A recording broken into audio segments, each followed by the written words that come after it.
નમસ્કાર, આપ જોઈ રહ્યા છો P24 ન્યૂઝ ગુજરાત।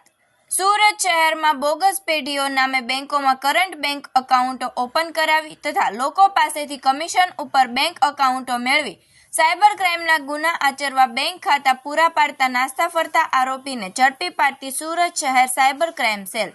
આ ગુનામાં સંડોવાયેલ આરોપીઓ એકબીજાનું મેળાપીપણું કરી પૂર્વ આયોજિત ગુનાહિત કાવતરું રચી આર્થિક રીતે સદ્ધર થવા માટે પોતાનો સમાન ઈરાદો પાર પાડવા માટે ફેબ્રુઆરી 2024થી ગુનો દાખલ થયેલ ત્યાં સુધી અલગ અલગ એકાઉન્ટ ધારકોને લોભામણી લાલચ આપી તેઓના નામની અલગ અલગ નામે દુકાનો ખોલાવી તેના ખોટા દસ્તાવેજો અલગ અલગ બેંકોમાં ખરા તરીકે ઉપયોગ કરી બેંકોમાં કરંટ બેંક એકાઉન્ટો ઓપન કરાવી ઇન્ટરનેટના માધ્યમથી લોકો સાથે ઠગાઈ કરવા માટે પોતાની ખોટી ઓળખ બતાવી સાયબર ક્રાઇમના ગુના આચરતા તેમના મળિયાતાઓને એકાઉન્ટો પૂરા પાડી તેઓની પાસેથી દરેક બેંક એકાઉન્ટ દીઠ જુદી જુદી રકમના કમિશનો મેળવી એકબીજાની મદદગારી કરી office number 116 Meridian business centre Lajamani Chowk સૌજી કોરાડ બ્રિજ પાસે મોટા વરાછા સુરત ખાતેથી મોબાઈલ ફોન અલગ અલગ બેંક એકાઉન્ટના ડેબિટ કાર્ડ અલગ અલગ બેંક એકાઉન્ટની ચેકબુકો સાથે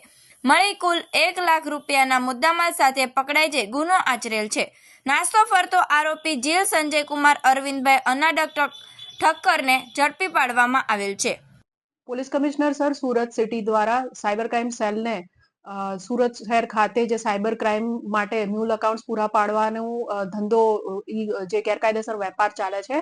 એની ઉપર કડક કાર્યવાહી કરવા સૂચના પણ આપવામાં આવેલી હતી। તે અંતર્ગત ગત વર્ષમાં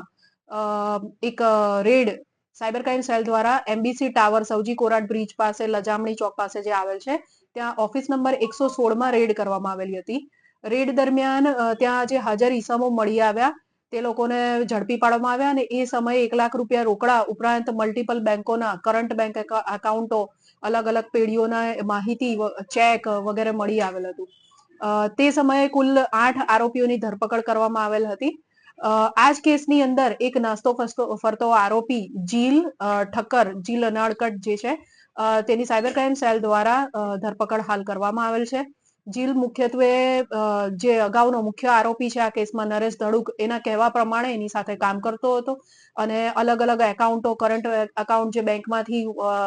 મેળવીને પૂરા પાડતો હતો તથા જ્યારે નરેશ ધડુકના કહેવા પ્રમાણે બેંકની કીટ વગેરે જે તે ઈસમને પૂરી પાડવાની હોય એ પ્રમાણે સૂચના પ્રમાણે કામ કરતો હતો। પ્રાથમિક તપાસમાં જણાઈ આવ્યું છે કે જે જીલ ઠક્કર છે એ દરેક એકાઉન્ટ દીઠ 40 થી 50 હજાર રૂપિયા જેટલું તગડું કમિશન મેળવીને આ જે ક્રાઇમ છે એ આચરતો હતો। સાયબર ક્રાઇમ સેલ દ્વારા આ ગુનામાં 4 દિવસના રિમાન્ડ આરોપીના મેળવવામાં આવ્યા છે અને હજુ વધુ પૂછપરછ અને બીજા કોઈની સંડોવણી છે કે કેમ એની તપાસ ચાલી રહી છે। અત્યાર સુધી આ ગુનામાં 8 આરોપીઓની અગાઉ ધરપકડ કરવામાં આવી હતી। આ 9મો આરોપી છે। મેમ આખું રેકેટ કેટલાનું છે અને આ જે આરોપી છે એનો પ્રોફાઇલ આરોપી મુખ્યત્વે સ્ટુડન્ટ છે સુરત સિટીમાં કોલેજનો વિદ્યાર્થી છે અને નરેશ ધડુક જે છે મુખ્ય આરોપી આ જે ગુનામાં મુખ્ય સૂત્રધાર છે તેના સંપર્કમાં હતો અને ગુનાના બીજા જે આરોપીઓ છે તેમના પણ સંપર્કમાં હતો અને મુખ્યત્વે નરેશ ધડુકની સાથે મળીને એકાઉન્ટનો જે છે એ ધંધો કરતો હતો। આરોપી જે છે શું ભણે છે